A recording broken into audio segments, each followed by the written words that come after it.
Yo, this hot, this the spot, there it is, pod.com. We're interviewing the best comedians, so tune in quick and get your ears receiving them. We talking about life and life to stream right to you, from the microphone right to your home, dude. Side note, this might get embarrassing, but no, don't sweat, yo, cause there it is.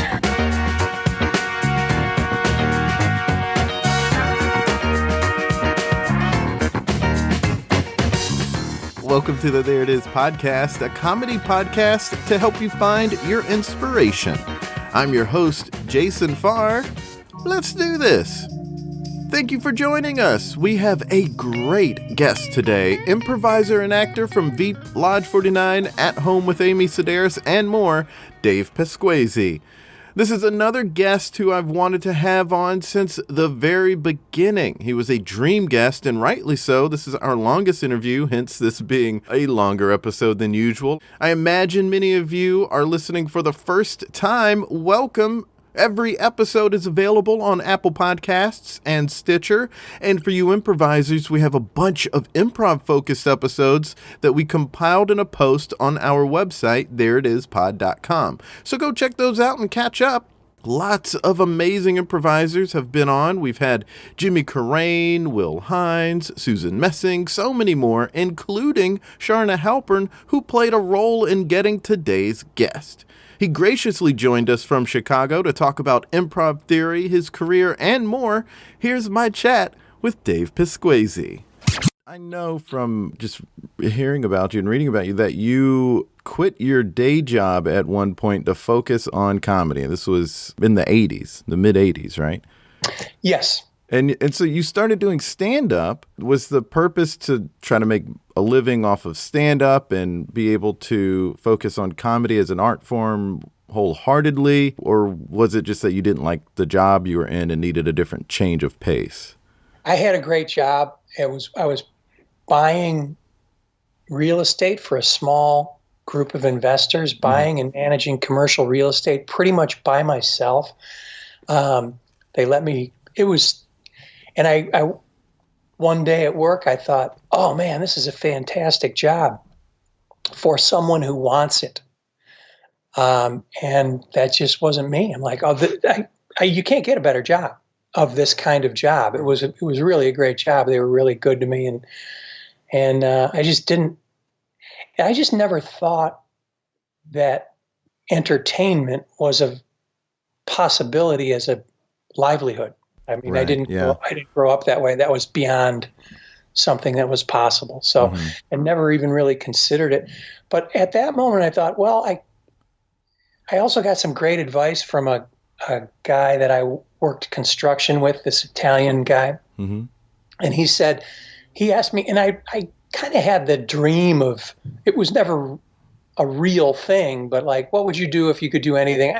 I'd be a comedian. I'd try to be a comedian. This is before I did anything. And he said, well, you gotta try, otherwise you'll always wonder. Right. Yeah, that's some of the best advice people can get. And that stayed with me. I didn't act on it for quite some time, but it definitely stayed with me. And so I ended up, it was a lot of stuff going on at that time. I didn't want to be at that job. And then I started, being pretty irresponsible at the job. And so they made it real easy for us to part ways. I see, yes. And so when I got shit canned, I ended up just going and living on a friend's floor and working construction, and started doing stand-up and doing improv workshops with Del. Right. And you, by this point, you already knew Joel Murray. And yes. How long from when you met Joel? Did you meet when you were in college? We did. We met in college. We both did a study abroad program, and we met there. And we ended up being roommates in Rome. And when we got back, we neither of us had done anything. I think Joel had done some high school plays, but I'd never done anything. Right. No, that's not true. I'd done some improv workshops while I was in college, and I really enjoyed it. But then I stopped, and then that was it. But I never did any. Anyway, you didn't do any shows. You weren't a stage performer. No, we did one show at the end of that was, our graduation show. Right. Which was actually on stage, the main stage at Second City on a Sunday afternoon. Okay, yeah. And that was really a thrill because I knew what was going on there. I'd never seen a show there, however. Oh, interesting. I grew up in the Chicago area, and I'd always heard about Second City, but I never saw Second City. Not until, so Joel and I went to my first show with Joel, and of course he'd been going for a long time. Right, his brothers, yeah. Right. So we ended up coming back and stayed in touch and started doing a little weird stuff. And then he got a call from one of his brothers that said, this Del Close guy is starting teaching again, and you should go find him and go do that. And so I was the beneficiary of that advice because Joel told me and we went together. Right, yeah. And it was, just so the audience knows, if any non-comedy nerds are listening, that brother is Bill Murray. Or it could have been Brian Doyle Murray, I guess. Right. You still do stand up every once in a while, don't you? I do. So we went over and did Del's class, and we just happened, those workshops that he was doing, we just happened to fall in. That's when he started working and developing the Herald as a performance piece. So there wasn't a Herald before that. Before that, yeah. I knew that you were of that first group to try to study that. And so you were doing all this comedy at the same time, the stand-up and... Right. And while I was doing that, then I started to go do stand-up. And stand-up was kind of just a way to make a couple bucks. Right. I was house MC at the Chicago Comedy Showcase. And so I actually made a little money there. And it was really to get better. I mean, I thought I would love to be a great stand-up. I don't have it. What is your approach? I've never seen you do stand-up. So what is your approach? Are you an observational comic, or what do you go for? I guess it's a weird mix. I mean, I'm not, I love a good dick joke. And also happy to talk about God or death. So it's weird. It's an odd, it's not, it's an odd audience that would appreciate all those different things. But I get what you mean.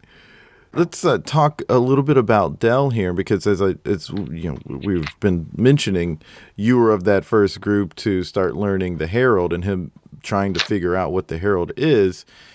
But there's this mythos about Del. That's what people like me who never got to meet him sort of see it as, just because we're hearing all these stories. But when you started studying under Del, I mean, you'd heard about him from Joel's brother, but did he have... I didn't know anything about Del. Okay. So you just knew to go take classes. You didn't hear... Yeah, I was just going with Del because... That was what Joel was saying. Yeah. Okay. That advice. Joel got that advice, and it meant something to him. I didn't know enough to be... I should have been more scared. Yeah, that's what I was wondering. Like, what was his reputation for you? Like, was there any sort of reputation that preceded this meeting of him? Not at that moment. Once I got there, I started learning more about him. I'm like, oh, fuck. And then also you hang around the guy and he's, got this presence. Yeah. And, there's some nasty parts of that personality as well. But he was always great to me. Right. I've heard you mention that, and I've also heard many people talk about them kind of getting a different Del. Like Tina Fey said when she was studying, he was a much tamer Del at that point. Yeah, and also I know some people that have studied with him didn't get anything out of it. They got him at a time where he wasn't all that interested, but I just really lucked out. It was a time when he was really interested in trying to figure out this Herald thing, and we were all really interested in it too. And there was no other reason to be there. It was at that point, like something like long form improvisation did not exist. So it's not a stepping stone to shit. There's it's a guaranteed dead end. So it attracted a certain kind of person. And somebody only wants to do it for it. There's no other reason to be there. Right. So you went into that not really starstruck with him, No. and so when you eventually go to start working with him? Because you did do a play with him and you did a 2-person show with him. How was that transition from student to, I guess, peer, or at least just someone who's, coworker working with him? Yeah, it was, it was that took a few years, and I kind of, again, something happened that I just kind of lucked out so we were working with Dell, and we had our own group outside of Improv Olympic, and we went down the street. It wasn't even called that then, but we went down the street and we had our own little show, and Second City came and hired everybody but me for that show. So I stayed with Dell for another, 10 months or something like that. And I would not have chosen that. That was a real kick in the nuts at the time. But I've learned far more from Dell in those 8 months than I think those guys learned from being in the touring company at Second City. I eventually did do the touring company for a little while. It's other than I just think I would not have chosen it. And today I would not choose that. I would think that, I'd want to do this other thing, but it turned out to be a great thing. So I got to know Dell a lot better during that time. Mm-hmm. And then we ended up being in my very first play was with him. And we spent a lot of time together during that. And that's when we came up with the other show that we did. And we spent a lot of time together. And one of the reasons is Chicago is one of those places that everybody kind of leaves. Yeah. And everybody left.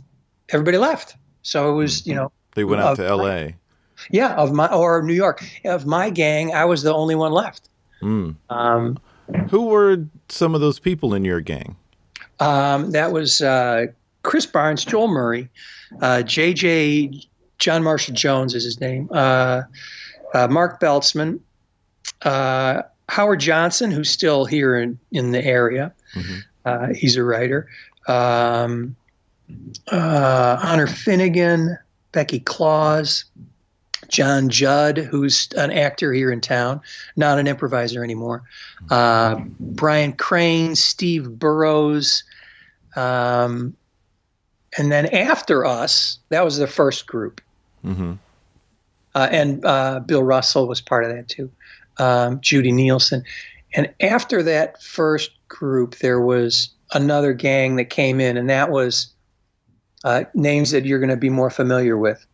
Like with Neil Flynn and exactly Chris Flynn, Farley, Finn, Keckner, Coleman, McKay. I guess Adam McKay may have been that era. Right? Exactly. Ali Farnakian. Mm-hmm. Mm-hmm. So they came in a little after us. Brian Stack, Miriam Tolan, Tina, and Rachel. You know what? And I guess Armando would have been around at that time. Armando for sure. Mm-hmm. Yep. Just a whole. I'm forgetting a lot of them, but that was the gang that I think you'd be more familiar with. Who were the improvisers you looked up to when you were starting out in those first few years? Well, there was. So I became familiar with some people just from the scripts at Second City and the old tapes, and there was some guys back then that I really. There was a guy named Bruce Jarko, mm-hmm. who was one of my idols in that. But I got to watch Castellaneta and Jim Fay, and the cast was Haggerty and Kapelos, Richard Kind, Megan Fay, mm-hmm. Isabella Hoffman. There was some really great folks that we just got to watch every single night because the improv sets were free, and that's what we'd do. We'd go watch them improvise, and they were outstanding. What made them stand out for you? Like, what sort of characteristics? Like, I particularly like grounded work and like realism. What sort of things there's you that, look for? Exactly that. But also an intelligence that these guys are just, there's a reference level of not pop culture, but, mm-hmm. They're talking about things that are of interest to me. Mm-hmm. And, because most of the time when you go to a stand-up club, you don't hear people talking about Greek myth, but I like that kind of stuff. And these guys and ladies were talking about it, and making it funny. Yeah. And they were talking about different things, and it wasn't just, it wasn't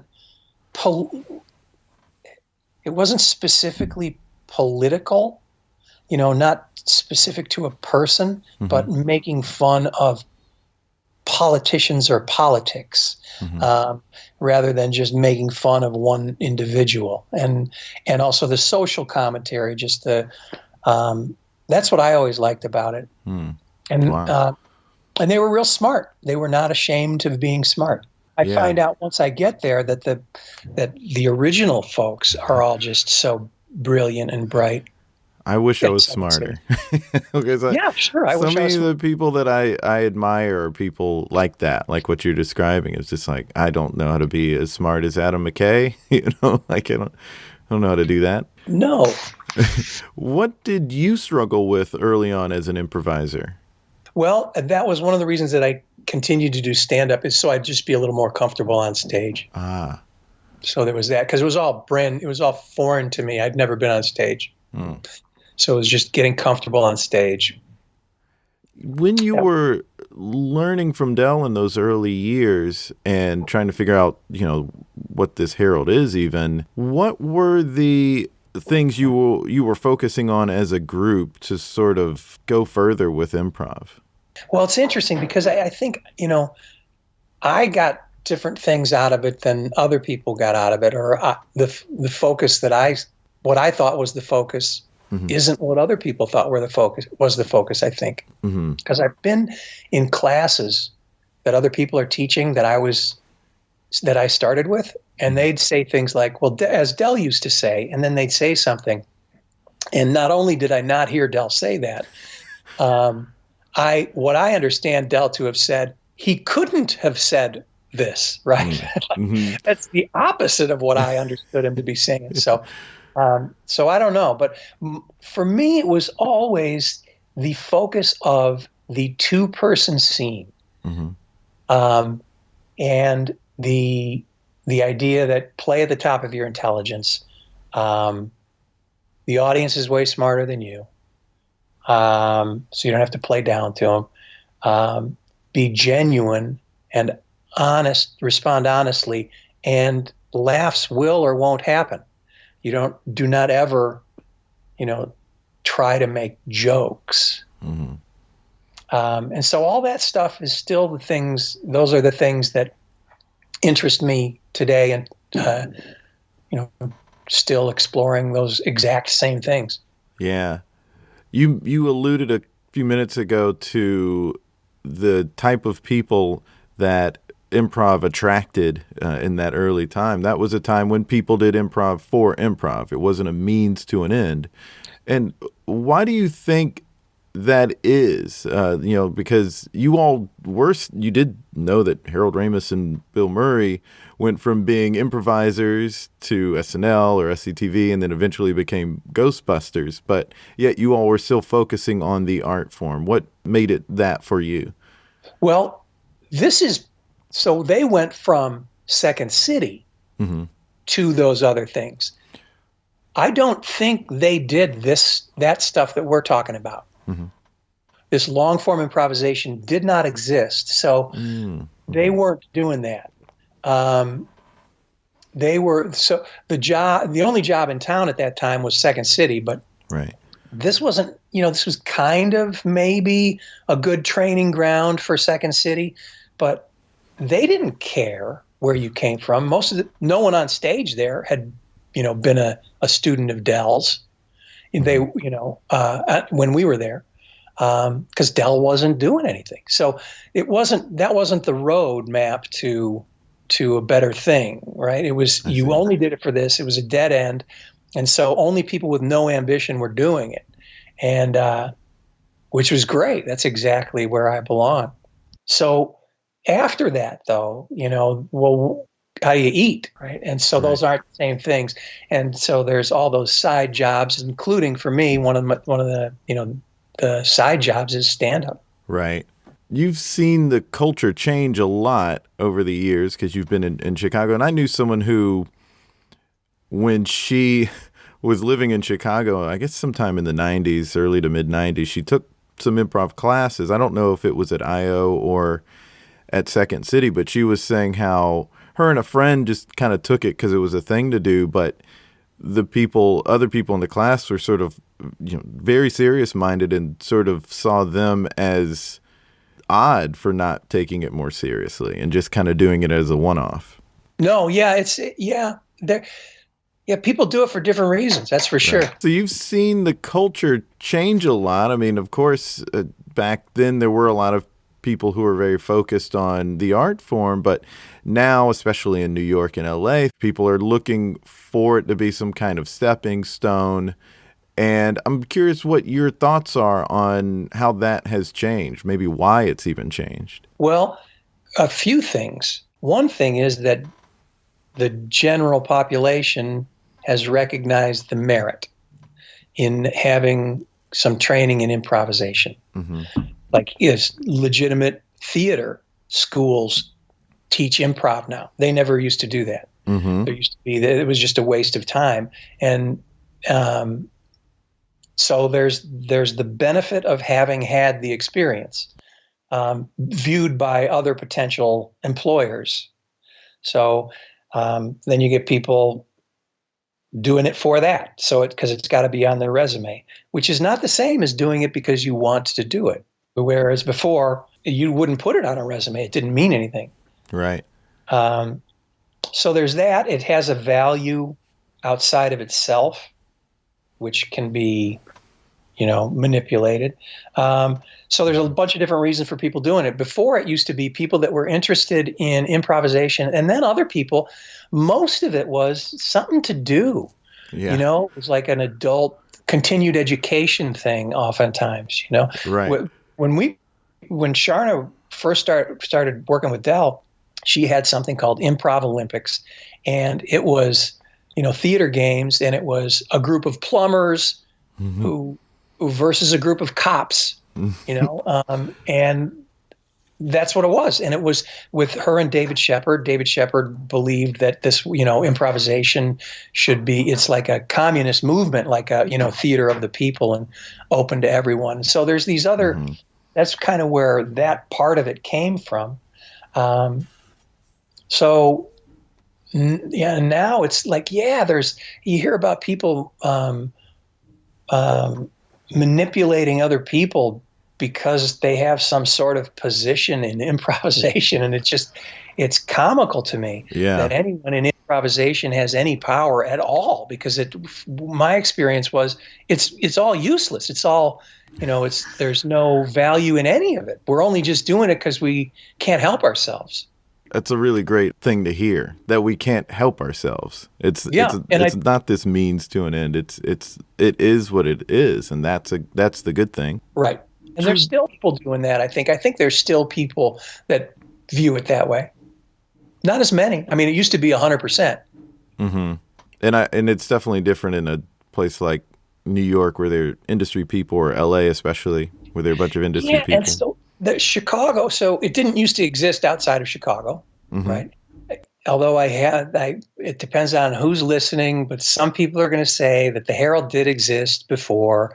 Del started working on it in Chicago in the mid-'80s, and that's correct. It did exist at the committee in San Francisco, and they used it out there as a means to develop material for their sketch review. They did not generally use it as a performance piece. Although occasionally, I guess there was a couple of occasions that they did use it as a placeholder in their review show while they were preparing written material. So for the sticklers, I will give that caveat.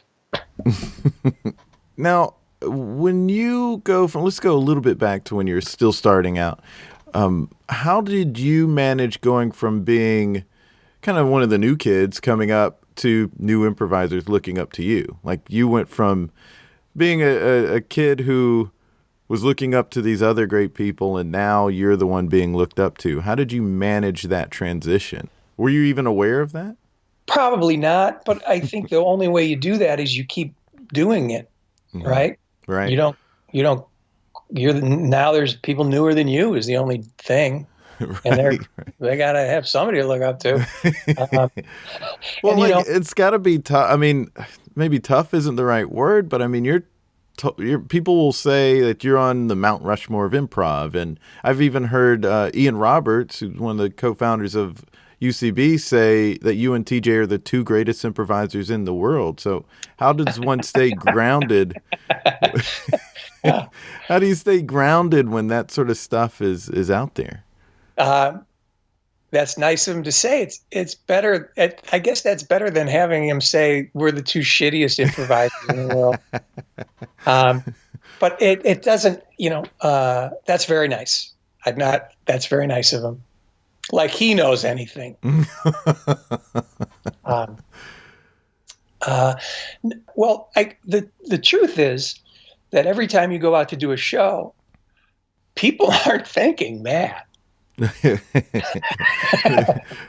So it doesn't help me to believe that they're thinking that. Right. Every time you go out to do a show is like, oh fuck, TJ and I talk about it all the time. It's a definite, every single show is a definite opportunity to humiliate ourselves. Mm-hmm. So we gotta do a good show this time. Yeah, I've heard you speak to how one challenge for you is to not make anyone dislike improv because of your show. Yeah, and also in teaching.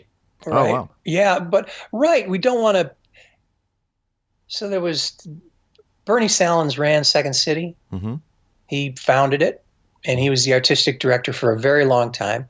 He was Dell's director, and then later, after Dell was no longer performing there, he was a director there, and they would do the shows together. And Bernie, Dell would direct a show, and then I guess his history was he'd flake out a couple weeks before opening, and Bernie would come in and finish it. Mm-hmm. And Bernie never thought improvisation was worthy of warranting a ticket price. So at Second City, they do their review show, and then at the end of the show, they would allow people to come in for free to watch the improvisation because that's what that's the value they placed on it. This is free. And the reason for it was to just develop material to put in the next review. They kind of stumbled across that, but that's how they viewed improvisation. It's a means to the end of a scripted sketch or a set sketch. Mm-hmm. And he never thought that improvisation in itself is dependable enough or meaningful enough to be a real scene. And so he came and saw, after a while, he was a friend, and he came to see TJ and I one time. Mm-hmm. And he's like, oh, you guys do all the things that I find lacking in improvisation. Oh, wow. All the other stuff is what I don't like. You guys are doing the stuff I do like. I go, so improvisation is he goes, well, no, you guys can do it. It doesn't mean it can be done. He's still, I love that. You guys can do it. It doesn't mean it can be done. That is a hell of a statement. Yeah.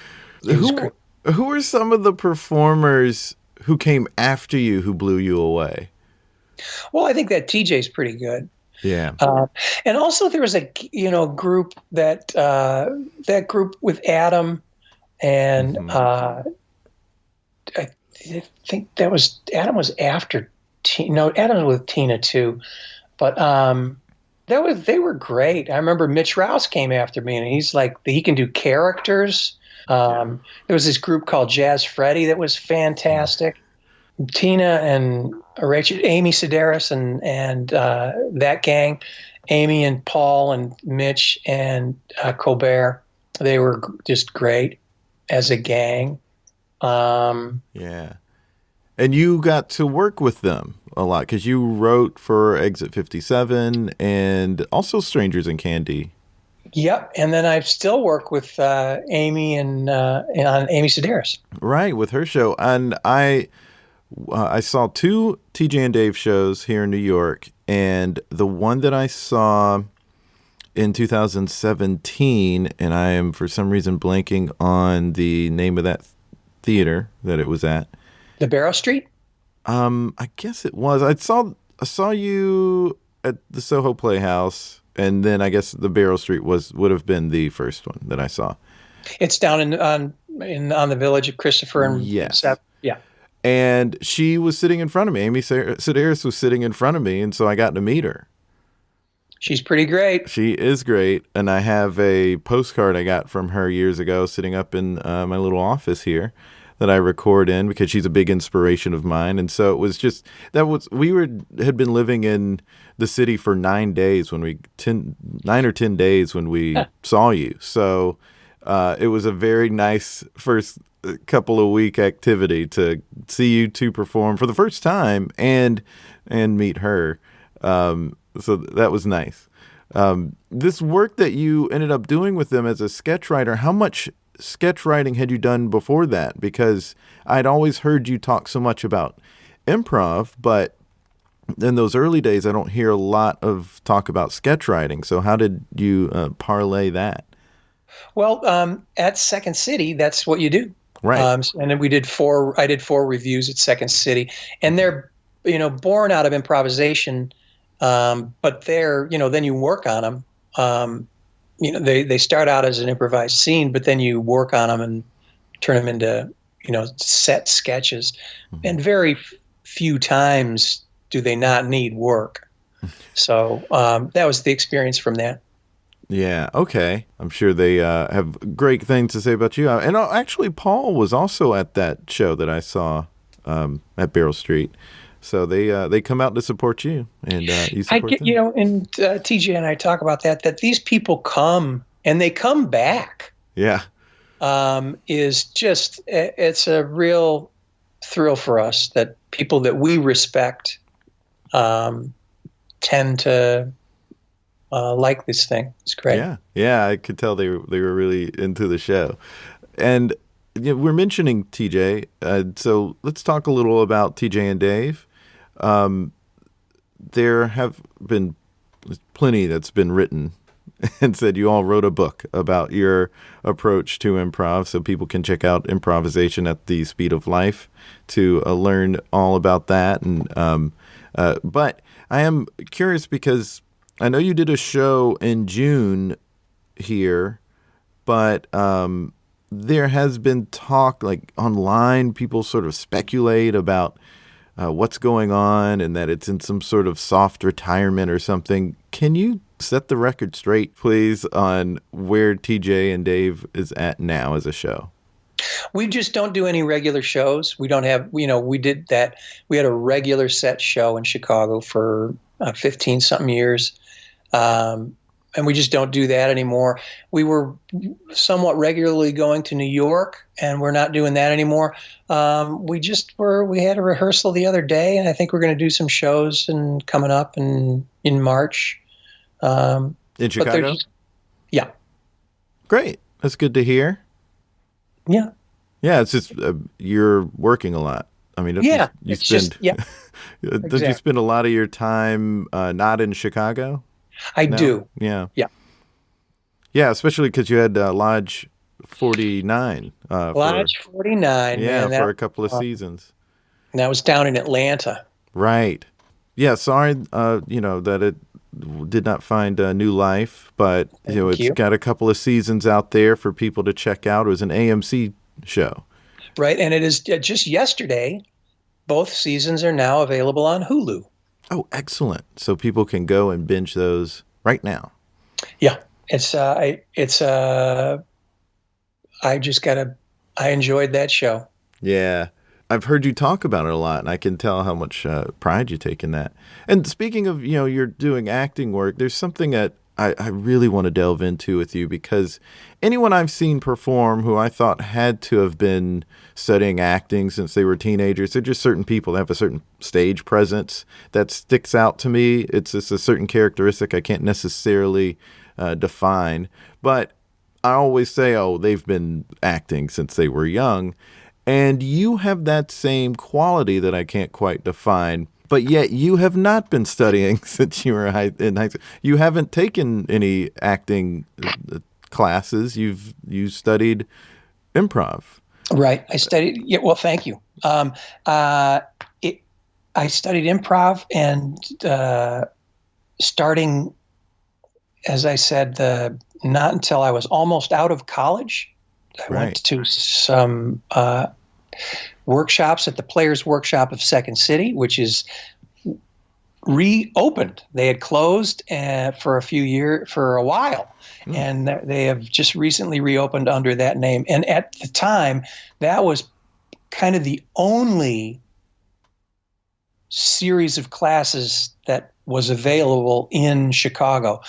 Second City, the only classes were once in a while, Dell would have a workshop on a Saturday, or Don DePaulo would have a class on Saturdays, and that was it. They didn't have a school. They didn't have anything like that. So this was kind of a bit of a formalized school, and I went through that, and there was 5 sessions, and it was great. But I was in college at the time, and I went back and finished going to school, and had thought nothing more of it really until I graduated from college, and I was planning on going to law school, and then I took the LSATs, and that changed my mind about that. And then I was going to go to business school, and I was accepted to go to Kellogg here at Northwestern, and that's when I just quit everything and started goofing around. Right. But this goofing around is parlayed into a really great acting career, because you have done work on Veep, and you've been in a lot of plays. You're in Glengarry Glen Ross and playing Roma, and you were in Angels and Demons. You've done a lot, and you have this presence that I was talking about. There's an intensity to it that really sticks out. Is that something that you developed over time, or was that something that was sort of innately in you? Yeah, I don't think it's anything that, if it's there, I don't think it's anything that I've intentionally done. And I do think that, for me anyway, when I see people, one of the attractive things to me is they just seem like that's where they are. This is exactly what they're doing right here and now. And part of that is just like you said, just being comfortable with anything that's going to happen. And I find that compelling to watch. And, when when you're at a play or watching improvisation, you see people come on and you can tell they're terrified. You're just like, fuck, now I got to worry about you. Right. And you see it in plays too. It's like, oh, Jesus, this person is way over their head. And now I'm not enjoying myself because I'm concerned for them. Right. Like, where's this going to go?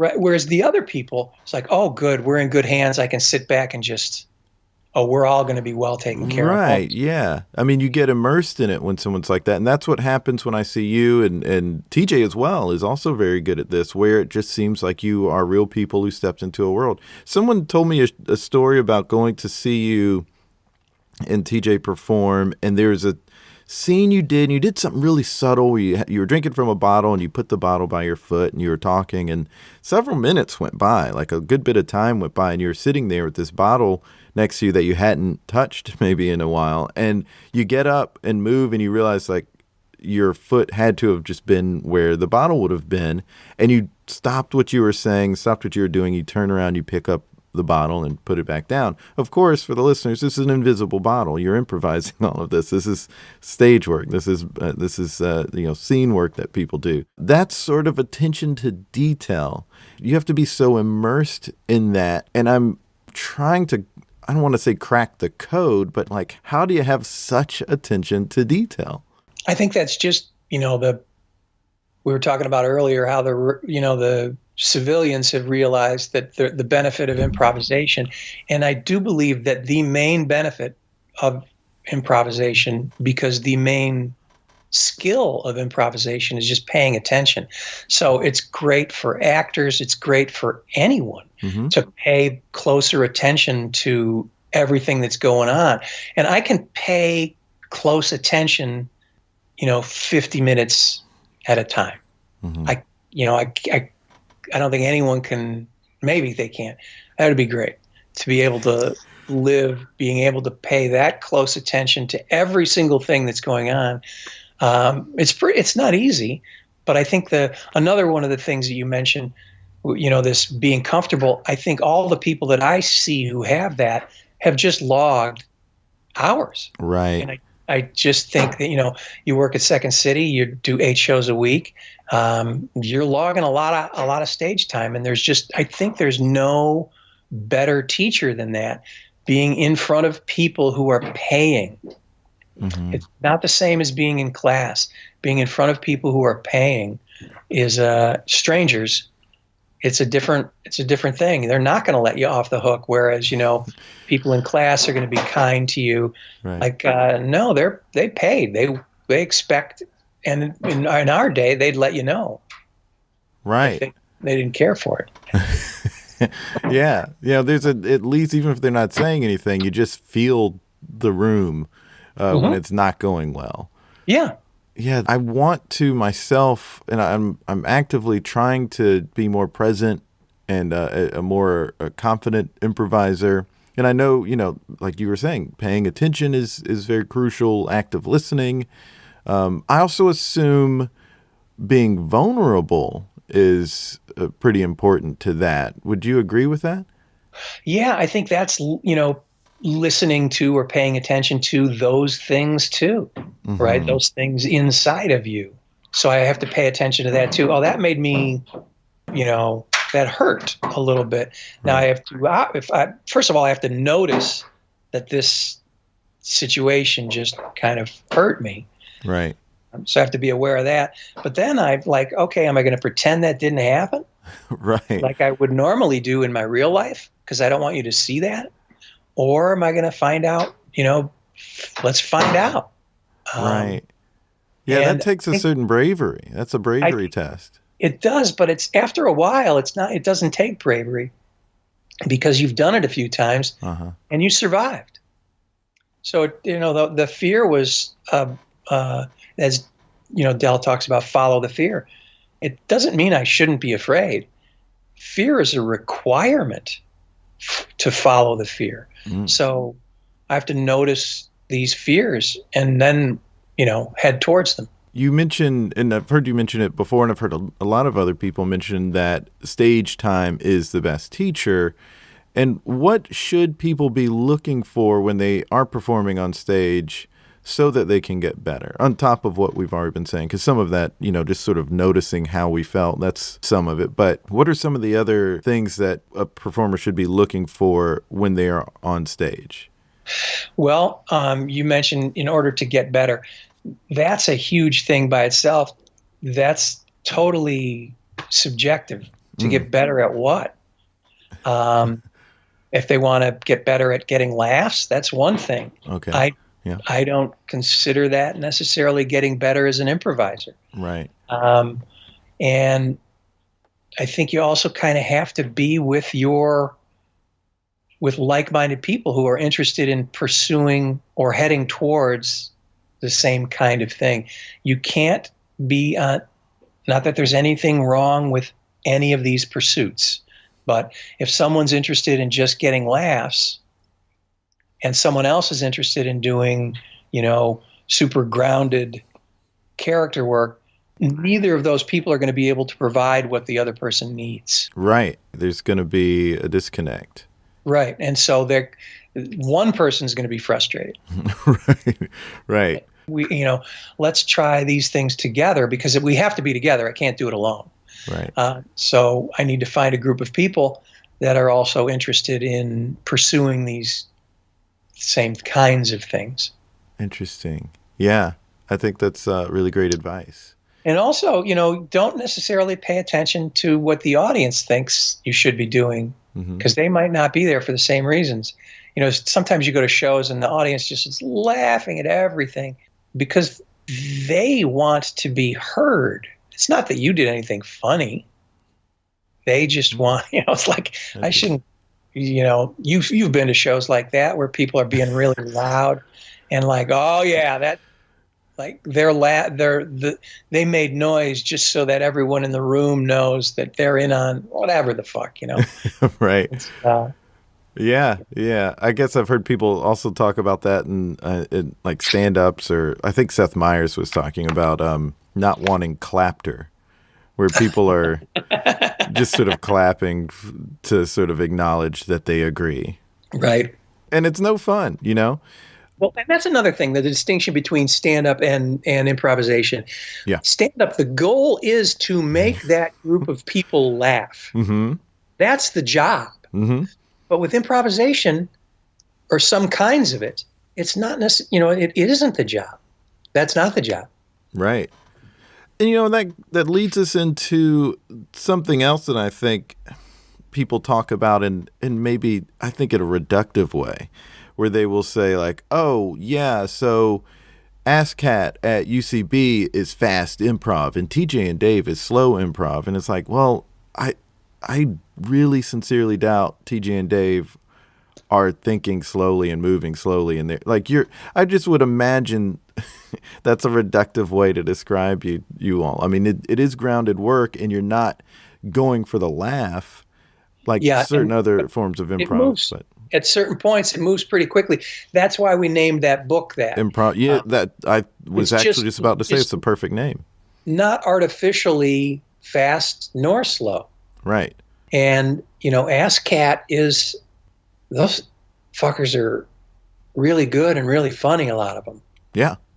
It's just not the same kind of thing. There's so much different types of improvisation. Mm-hmm. And like musical improvisation. No way. I'm really impressed by people who can do that well. It's not something I have the capacity for. I will never. It's not something I will get better at. Not good enough to do it. It's just remarkable. Yeah. What do you feel is a weakness of yours in improv? Shit I don't do anymore. Like that's why I don't do it anymore. Yeah. What are some examples of that? Singing, rhyming. Singing and rhyming will do it for me. That strikes terror. Just talking about it, I'm fucking sweating. But even within the kind of improvisation that I tend to do, I get, what TJ and I talk about sometimes is just as a reminder, because we forget, it's okay to bore them. Mm-hmm. Like, we don't have to be entertaining, right? In that we don't have to do a fucking dog and pony show. Right. And I think that's always, there's a certain sense of, there's a responsibility that, a perceived responsibility, which isn't there, that I think is good to forget. Also, the main thing, all of the error, like when we do a show, we always go over it afterwards. And always, when there's a problem, it's because we weren't paying attention closely enough. So if there's a weakness, it's not paying attention closely enough. Mm-hmm. That's it. It's it'll all fall under that. Right. I want to slightly shift gears here. I want to talk about Tim Meadows, because great. I love him. I grew up on him, and I've heard a lot of improvisers talk about how great he is. Yeah. I've never had the pleasure of seeing him do improv. I grew up on him because of SNL. Mm-hmm. And I know that he sat in with to do TJ and Dave before. He did. Just the two of us one night up at the old place in Chicago, and the power went out. We did a show by candlelight. Oh, wow. Yeah. Oh, I bet that was an amazing show. It was real fun. I was going to ask how does the show change when someone like Tim Meadows is sitting in? But I imagine that particular show changed a lot of ways since the power went out. Yeah. They change, it's different working with different people. I've been doing shows with Michael Shannon recently, and it's it's wonderful. We have a great time. That's another intense presence on stage. Yeah, and that's one of those guys that you see him walk on stage, and he's like, oh, great. Yeah. Yeah. Great. We're all going to be fine. Yeah, he's wonderful. So, well, Tim and I have this long history. We worked at, he was just after me at Improv Olympics. Mm-hmm. So we worked together there. And then we were on stage together at Second City for 3 reviews. Oh, wow. So we did a lot of improvisation together. And not long, I guess it was about a year ago now, that we were on stage at some benefit and we just did a scene together. We hadn't improvised together in a really long time. We just did this one scene together for, I don't know, about a 5-minute scene. It was like no time had passed. It was just wonderful. Yeah. That's great. We actually talked about doing longer stuff, but we're not in the same cities ever. Yeah. I would love to. He's wonderful. He really is. And I just want him to get more credit than he as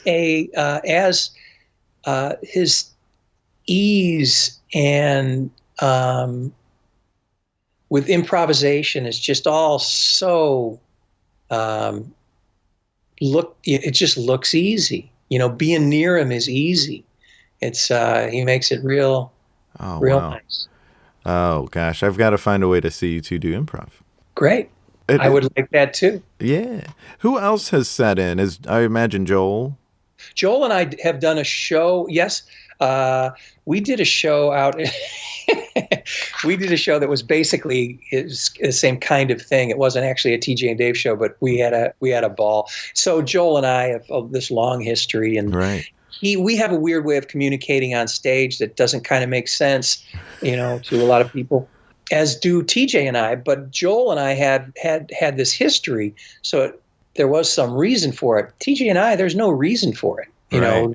We didn't know each other when we started working together. Yeah, that's interesting. Mm-hmm.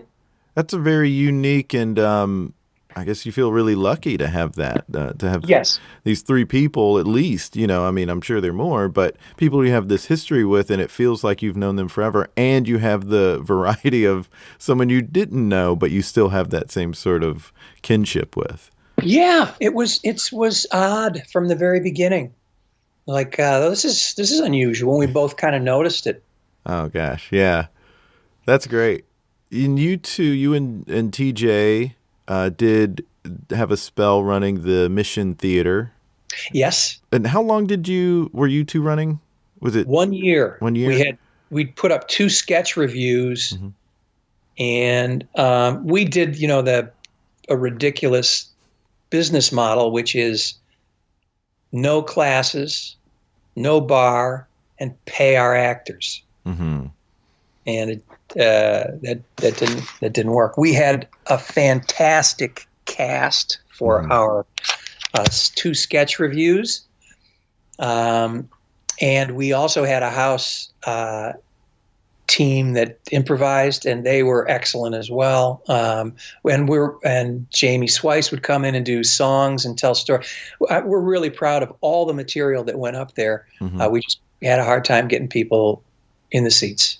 Right, which is always the struggle anywhere. And for being artistic directors, I mean, you taught a fair amount before that, correct? I have, yeah. I used to teach back with Del and Sharna. Okay. I used to teach back then, and then TJ and I have done a fair number of workshops together. Do you teach still? I do not. And like we were talking about earlier, I don't. You just don't really have the time. Well, not just. I don't want to turn anybody off from improvisation. I don't want to, have somebody be shitty to somebody and have them not want to return to improvisation because I was a shithead, and that's going to happen. I'm going to be a shithead in class. Why do you say that? Because I have only patience up. I don't have a lot of patience. Patience. I'm not a good teacher. I'm just. Okay. Yeah.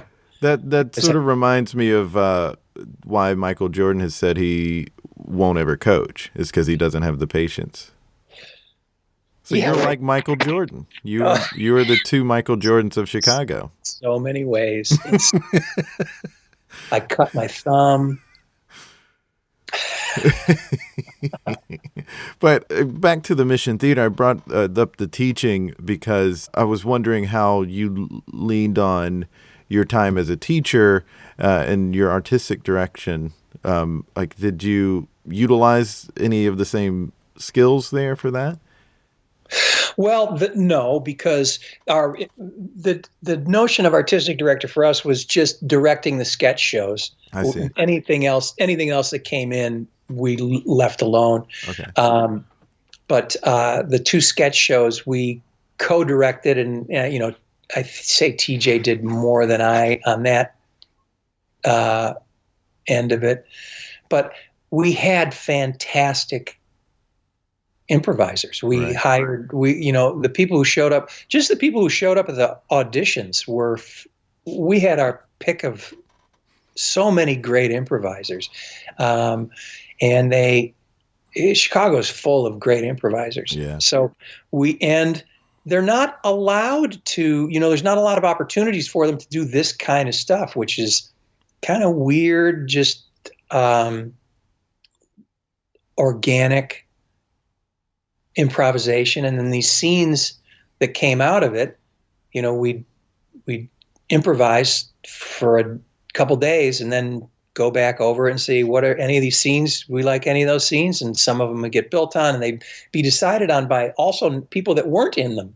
It's like, yeah, I want to see more of that. And we'd start to explore them. Some of them would go away then.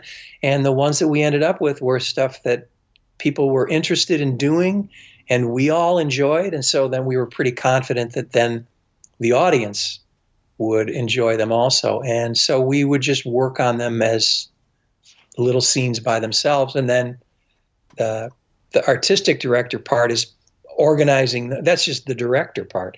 Then organizing them in a running order that makes sense. But TJ and I both had that experience at Second City. It was exactly the skills that we at least observed. If we didn't, we were participants. And right. Even if we weren't the ones calling the shots, we watched what was happening. Right. And Second City was great. They would come over and watch our stuff. And it was, we're really proud of the shows that they put up. They were fantastic. You mentioned that the business model was, different. Is there anything you would do differently? It sounds like it's something you take a lot of pride in. It is. we wouldn't do anything differently. I don't think we'd, I guess have a fatter bankroll to be able to do more promotion, like advertising and promotion. I think that would do it, because the people that did come to the show really enjoyed it. Just hardly any people came to the show. And the thing is, with improvisation, we can do a show a week and we can have half the house will be the exact same house. Right. But a sketch review, they come once and that's it. Right. And we're trying to do a show, 5 shows a week.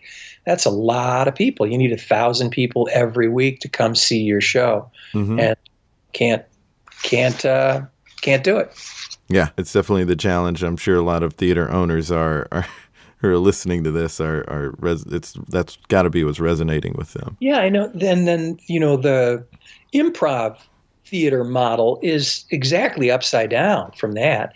Don't pay your performers, have a bar, and charge them for class 2. So there's almost zero going out.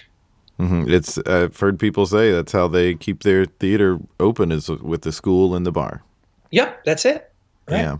As we mentioned earlier, you've done acting work, and I'm curious what lessons from improv and things you've learned in improv you have brought into your acting work, because as I said, you have the presence on stage, but you're also dissecting scripts and analyzing scripts.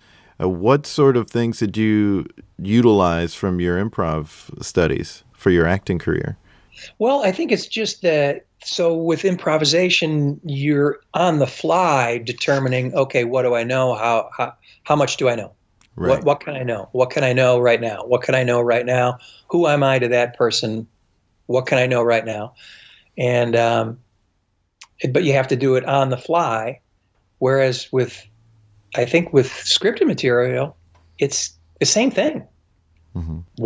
So it's kind of information gathering through the script. Right. Now, when on stage, it's through the other person, but in the with scripted material, it's through the text. Well, who am I?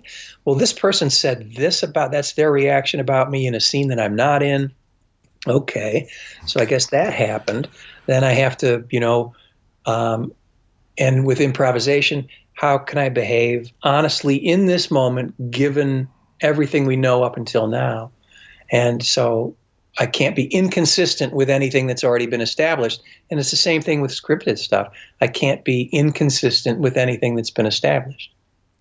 So how is it that rather than just saying, oh, my character wouldn't say that. Yeah, your character says that. It's on page 7. It has your character name on it, and it has it saying that. So actually your character does say that. How can I, in my mind, figure out how this person can say that and be the same person that said this other thing?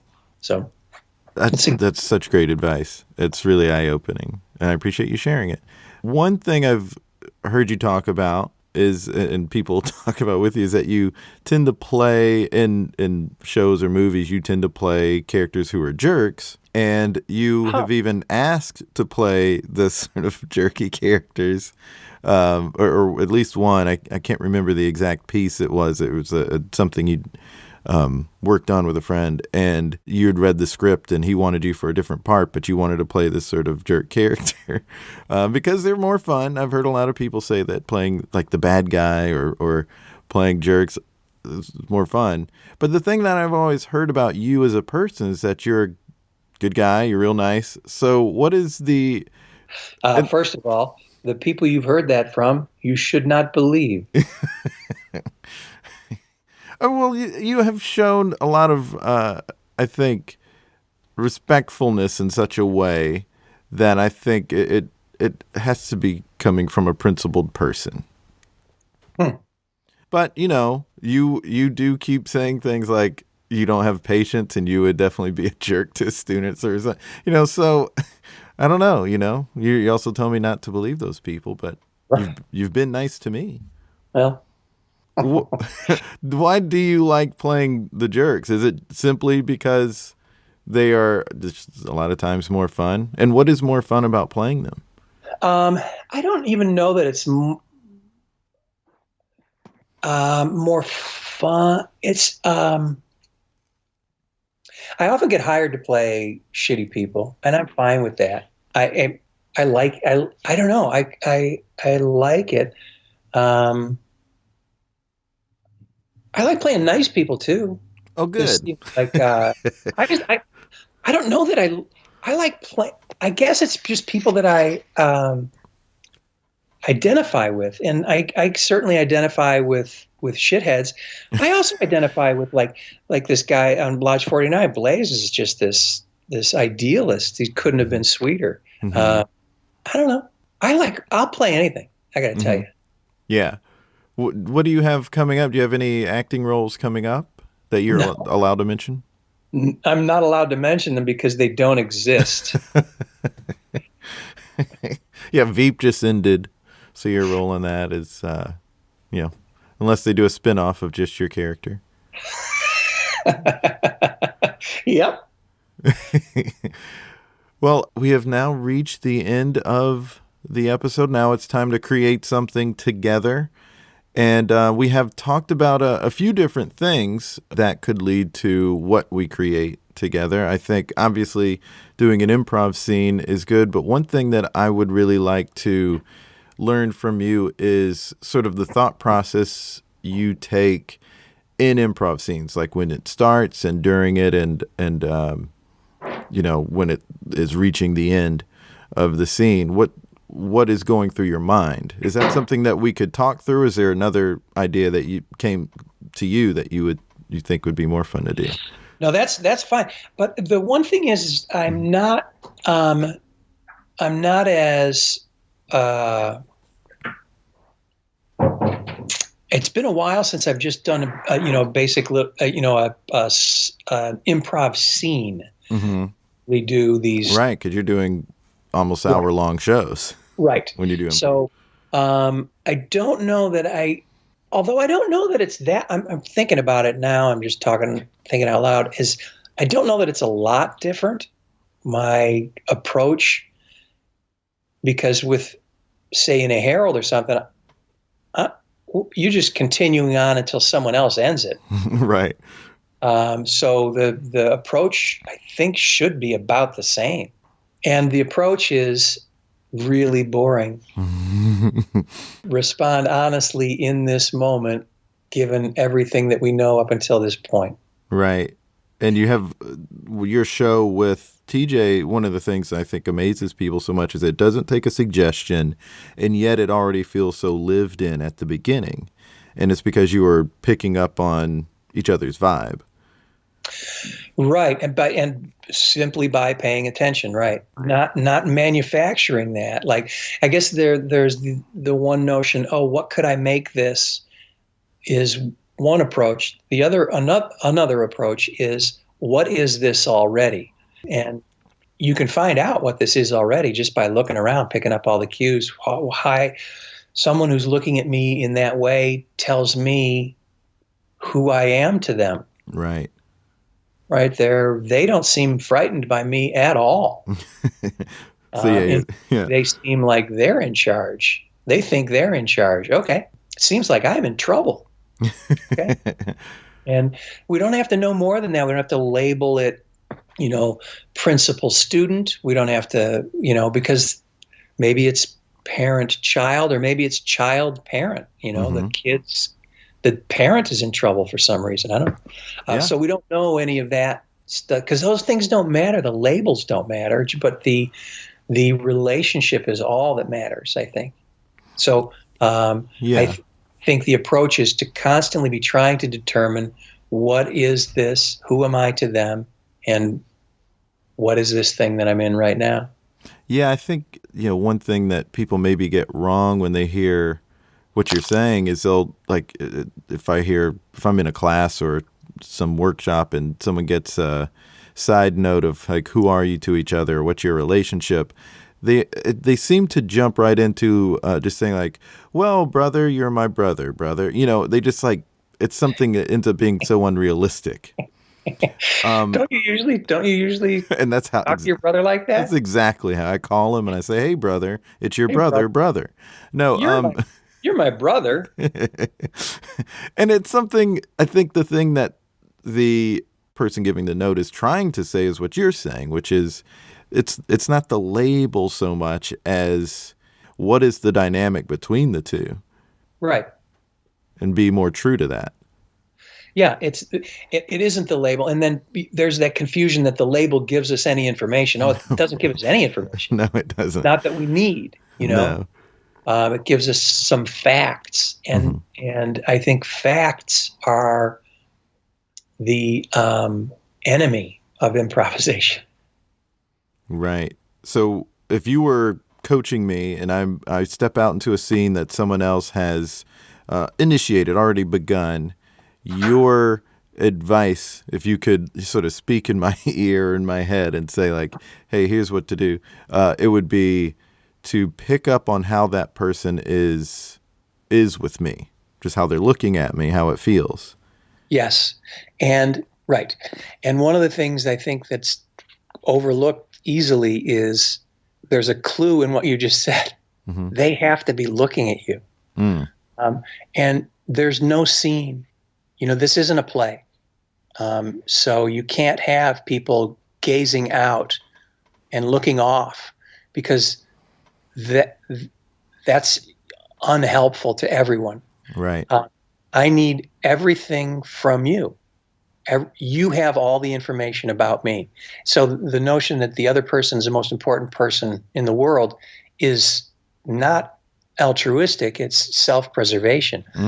They have everything I need. I need to be wholly focused on them in order to survive. Right. And so as that scene progresses, it's still that same sort of approach of, let me pay attention to them, let me pick up on how they are with me, and also use the information I've already gathered. Correct. Yep. I don't think it ever changes. Right. Right. And when it comes to using that, I mean, you see so many great performers who have been able to spin those sort of details that they've gathered into gold. I don't know how people do it. Sometimes they have this really great funny line or something so poignant that they said or did, or the moves that some people make sometimes to sort of connect a lot of dots. What goes through your mind when you start using that information?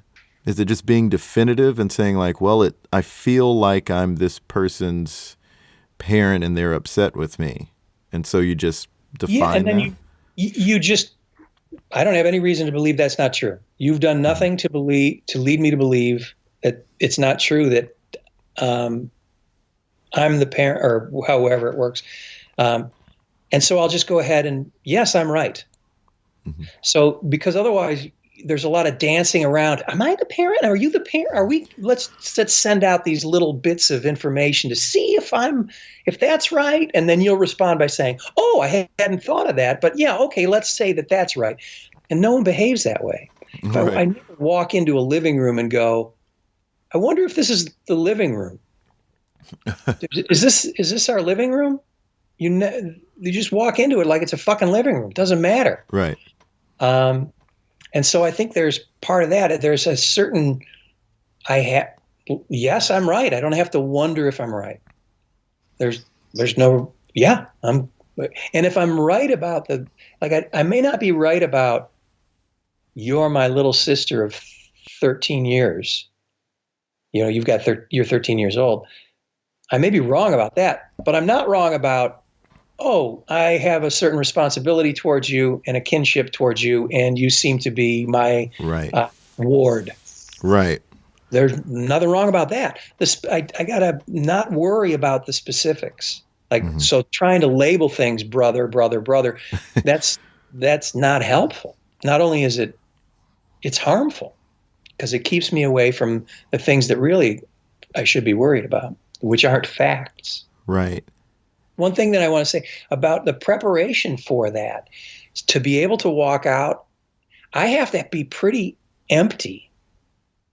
So which different than doing, sometimes when you're doing group improvisation, you thought of something during the day. It's like, oh, that'd be a good start for a scene. A guy picking up a candy wrapper, that'd be a good start to a scene. So you walk out with something. It's in this kind of thing, that's not helpful. Mm-hmm. It's helpful to walk out with, I am going to, I'm an explorer, right? Mm-hmm. I have that in my mind, and that's it. I'm an explorer. So anything that I'm given, or maybe that means I'm going to try to go on voyages. Maybe it means that. Or it means I'm going to try to figure out the littlest thing that someone presents me. I'm going to explore this thing to its fullest extent. So if I walk out with that, sometimes when you go out into a scene, someone is pounding a nail into the floor, mm-hmm. and the other person isn't looking at them, and they are setting up a campfire. Right? Mm-hmm, mm-hmm. Clearly indoors. One person's clearly outdoors because they didn't look at each other. Right? Those are, now the rest of the scene is going to be explaining in a wacky way why these things aren't fucked up. So if I walk out with, those are, again, just kind of set facts. Those aren't helpful. Right. I walk out as an explorer, and you walk out as a wounded child. Those things are going to work fine. Right, and we're going to pick up on that when we're watching each other. Mm-hmm. Exactly. Mm-hmm. How does humor? Because I know that you're not going for laughs, but the shows are funny, and they're more than just funny. But humor is a part of it. How does humor get weaved into this for you? Well, I think it's going to be there or not, mm-hmm. depending on the people playing. Mm-hmm. And a lot of the times the humor those aren't funny things. Right. Or when the audience laughs, those aren't funny things. Oh, and then his shoelace broke. Like, when you're telling somebody later, those aren't funny things. Yeah. They can be hilarious in that, given everything that's led up to that. Mm-hmm. Now I know that usually someone else is editing a scene, and for TJ and Dave, the show ends when someone pulls the lights. But during the show, you do oftentimes transition to other scenes or other locations. So when a scene is coming to an end, what is it you're looking for to sort of tie it in a bow, or at least to let it come to completion so that you can move forward fluidly? Again, it's not really the same kind of thing that I think most people are used to, because we're not really looking at it like that. Right. It's just what feels right for you? Yeah. As we're going along, it's like, oh, somebody would have been here by now, right? Mm-hmm. And so you go be that person who's there. Or just it dawns on you that those people that left, or those people that we were talking about, are somewhere. Mm-hmm. Well, let's go there. But also, it's not like to get away from quiet here. So it's a weird thing. I don't know how to describe it, mm-hmm. but it's, Del used to talk about the job of the improvisers to put one eye in the back of the theater. Mm-hmm. So the job of paying attention that we said was so hard, mm-hmm. is even harder, because I have to be paying attention to you with all my might. Right. I also have to pay attention to what I'm doing. Uh-huh. Because I need to know what information you've gotten from me. Right. I also need to know that bottle is next to my chair. Right. I'm responsible for that. And as well, I need to be in the back of the room watching this whole thing. Mm. So, yeah, it's a tall order. It is. Because the audience has that view. I should not have an inferior perspective of the audience. But in fact, I do. So I have to work really hard at being able to see from the back of the room also, because that's what they get to see. They're seeing the whole thing. Right. And once the set or show is over, how would I not beat myself up about how it went? What advice can you give to people who are too hard on themselves about how a show went? Well, if you find out, you let me know. Well, there it is. You're one of my favorite improvisers. Thank you so much for being on the podcast. Oh, gosh, thanks, Jason. Appreciate it. Oh, gosh, I appreciate him. The truth is, he's my favorite improviser, but I felt weird saying that directly to him. It was great to learn from him. I hope you did too. Buy TJ and Dave's book, Improvisation at the Speed of Life, on Amazon, and check out their Vimeo series, which is a few of their live shows. Speaking of, they are doing a couple of shows, March 11th and 12th at the Mission Theater at I.O. in Chicago. Also, subscribe to our newsletter. It's like self-help for comedians. It offers tips from experts on comedy, health, life, and more. Follow us on Twitter, Facebook, and Instagram at ThereItIsPod. Links in bio for all that. We have some amazing guests coming up, so subscribe to the podcast on Apple Podcasts or Stitcher, and please leave a review. Until next time, be good to each other. The music for the theme song was created by Neil Brooks. The rap was written and performed by Nick Acevedo. The logo for There It Is was created by Jeff Prater. The There It Is podcast is produced by Jason Farr.